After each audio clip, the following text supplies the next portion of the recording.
The BumbleKast is for entertainment purposes only. The host's comments and opinions, and those of their guests, are wholly their own and do not represent that of any other entity. Content is provided as is, with no guarantees of accuracy or timeliness. Unauthorized redistribution or editing of the BumbleKast in whole or in part is strictly prohibited.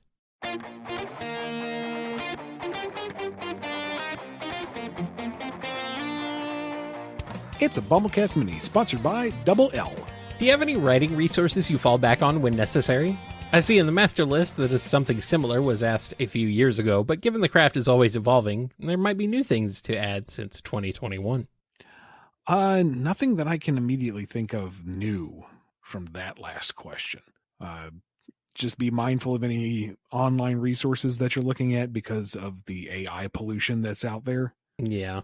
And if you can find a physical source, that's usually pretty good too. Or maybe a video source, as long as they cite where that material is coming from. Do you listen to anything while working? Are you one of the people who's able to tune out lyrical songs while working on text? I'm a white noise guy myself. Depends on the day, depends on the project. Yeah. Sometimes I need a particular bit of music to get me in the mood for the thing. If the TV is on, I will need to put on some kind of music because the two cancel each other out in my brain. I don't know how that makes sense, but I do. Normally, though, I need quiet. I need to focus on what I'm doing, and any kind of music is kind of distracting to that. Other days, though, it helps. It really depends on the mood and the day. Yeah. I usually have to, sit down with the intent to listen to music a lot of the times. But usually that's if I'm, listening to some new stuff and I'm trying to decide on a playlist for my other show. Mm. But otherwise, generally what I do is just turn on the KNGI 24/7 stream and listen to that. I drive around to that. That's my driving radio. Is there any piece of established universal writing advice that you despise? I mean, I hate the idea of kill your darlings, but it's right. More often than not. The one I see trotted out sometimes is write what you know. Yeah. No, don't do that. If I want to write a story about a construction worker, I don't know anything about construction work. So write about it. I mean, do your research where applicable. Don't just go in ignorant and think, oh, I can just assume. But, with the case of Drogoon, I don't know what it's like to be a 6-foot-tall cat squirrel man from a magical island out in the abyss that's full of trees. Mm-hmm. There's nothing realistic about that. But what is engaging is the emotional investment and the thoughts behind that character. You can relate to that and you can write about that. So write whatever you want, really. Yeah. I think writing what you know is a good way to kind of get started. Maybe. But yeah, I mean, generally you don't know what it's like to be a blue hedgehog that runs real fast.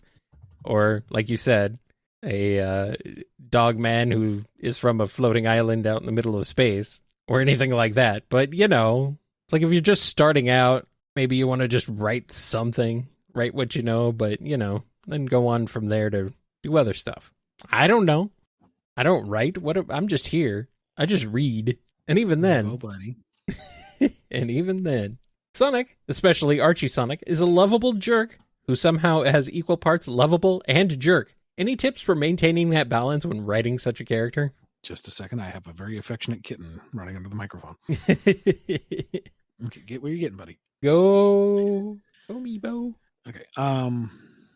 With any kind of impish, puckish character like that, the jerkitude needs to be directed towards those who are deserving of it. The antagonistic, the hateful, the ignorant. And the lovable comes from how supportive he is of those who are in need of support, and making sure that the jerkitude never becomes truly hurtful or goes too far. Mm-hmm. You can't make him any worse than the people he's antagonizing. And if they're a jerk, then you have some friendly banter. Exactly. Yeah. Thoughts on the statement, working on your own IP is just fan fiction if it were, oops, all OCs. I feel like that's reductive. Yeah, a bit. I mean, it's not wrong. It reminds me of something I saw a while back of someone saying, I want to run my own D&D campaign, but I want to, not only DM, but basically Meebo. Kitty. He nuzzled the mic away. I want to run a D&D campaign, but not just be the DM, but all the player characters too. Is there a way to go about this? I have been informed that's called writing a book. And again, a little reductive, but not wrong. If that helps you get over the trepidation of getting started, then sure, think about it that way. Whatever headspace you need to be in to get started.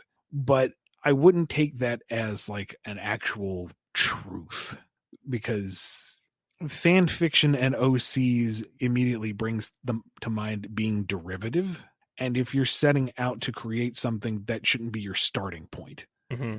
Like if you like a certain genre or a certain style of character or a certain type of story, write that as you like it, but don't necessarily go about it as saying, okay, this particular piece of media did it this way, therefore I must also do it that way, but I'm just going to file off the names and fingerprints of this and call it my own, Yeah. It all comes down to your mentality of how you're approaching your story. All right. Oh and my God, you adorable little thing. He's crawling up and like nuzzling into my beard. Buddy, I need you to get down. You're directly under the mic. Oh, Is this purring getting picked up? no.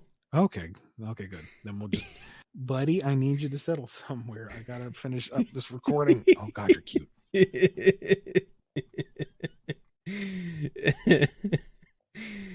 Oh man. All right, well, we'll persevere as best we can. Okay. Okay. It's adorable and funny and irrelevant to this current mini. All right. We're going to go ahead and jump on over from Double L's questions over to some standard questions that they're sponsoring. Here's a question from Leon D to start us off. If Mewtwo reached out across the multiverse via astral projection and found Galatea in JLU after losing to a generator, how would you write him helping her move on from the Watchtower fight? Points for originality. What the heck is going on here? Would not think of that crossover. Pokemon and Justice League Unlimited, huh? Is that what's going on here? Yeah. Okay. Question is, can Galatea perceive anything? It seemed like she was pretty fried at the end of that fight. Nebo, he's trying to chew the earphones out of my ear. Buddy. He's very excited and happy to be here. Oh, he's a lovey boy. We're busy. But he's chewing your junk. He don't chew your crap up. Come on, cat. Come on, buddy. All right. So we're just going to assume that she can still, think after all that. And I don't know how receptive she would be to trans-dimensional alien cat thing trying to sermonize her on redemption and moving on from life. I'm pretty sure she'd be bent on revenge. And he would be trying real hard to tell her, revenge is hollow, that all it does is destroy you.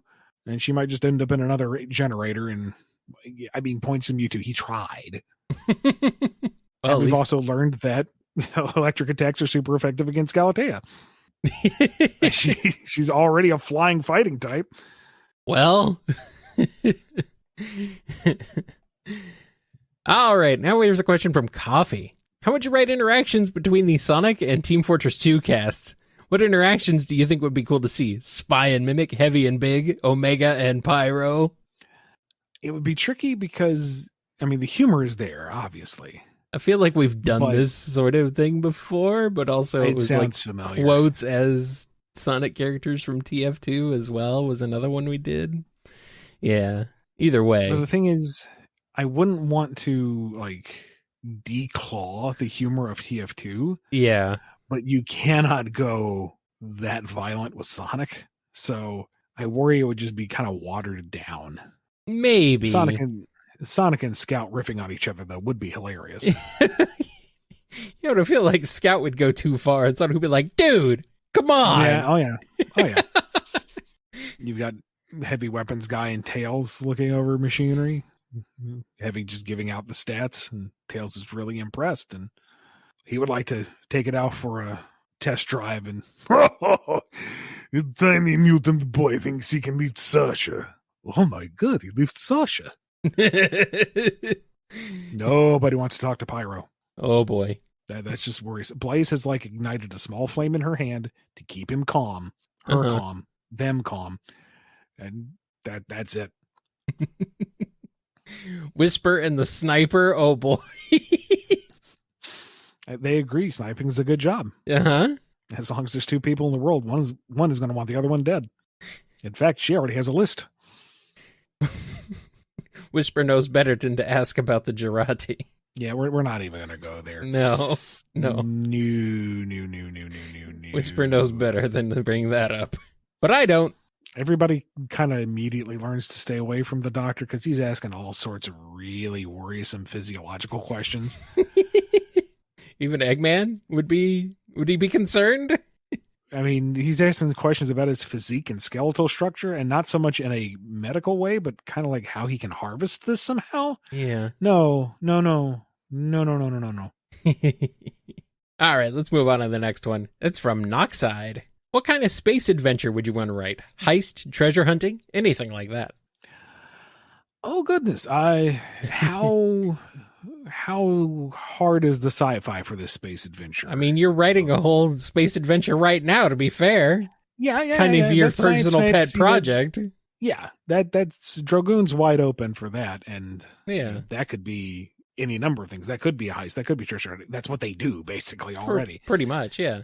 But I think it is an interesting question on what you could do with a harder sci-fi story. How do you do a heist story where you actually have to take into account gravity and physics? Uh-huh. Is there an established space station? How does it actually function? Where are you going to escape to? Back to the planet? Out in space? How does this work? I don't know. That would be neat. Also think some kind of racing story would be neat. Rockets blasting around planets and galaxies and other celestial occurrences. Yes. Basically Speed Racer, but with a Millennium Falcon. That's only another parsec. All right. This one is from Shirachi Jirachi. Hey, Ian, how would you write a crossover between Sonic and Splatoon? That would depend on how familiar you are with that series. Fairly familiar. And let's see. Just spitballing here, we'll say Eggman's working on some kind of interdimensional device as he's wont to do. And DJ Octavius is also working on something, but it's meant to be some kind of brainwashing machine, except the sound waves produced by it cause ripples in space-time, and that completes the bridge into Sonic's world. And then you just have various squid kids and the Sonic crew painting up a storm, and they have to rescue octolings that have been stuffed into egg ponds, and the egg ponds are using ink. Yeah, we'll go with that. And our last question is from Lego Iago. If George Lucas asked you to write a script for Sonic to appear in Star Wars, how would you make it canon? Would any of his friends appear as well? Well, I mean, this whole thing started a long time ago in a galaxy far, far away. Who's to say Sonic's world isn't part of the greater Star Wars universe? Why not? For fun. I don't mean this seriously. Don't put this on Wikipedia or anything. I don't think Flynn confirms Sonic's planet's in the Outer Rim. I don't think you have to worry about that, Ian, but, I know how some people are. I know how some people are. So, I don't know. In this, just for funsies, let's say this is taken part during the Galactic Empire, because that's just easy to pull from. Yeah. And a scout ship reaches Sonic's solar system and decides that it's time to colonize this world.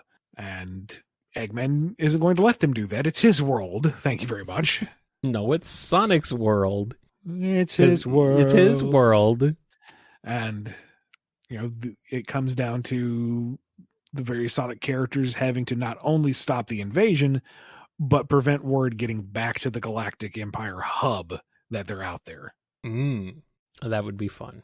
How do you do that without killing off the entire Star Destroyer's crew?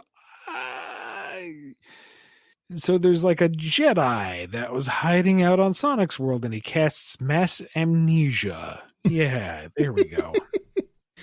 That's it. It's like it never happened. Never happened.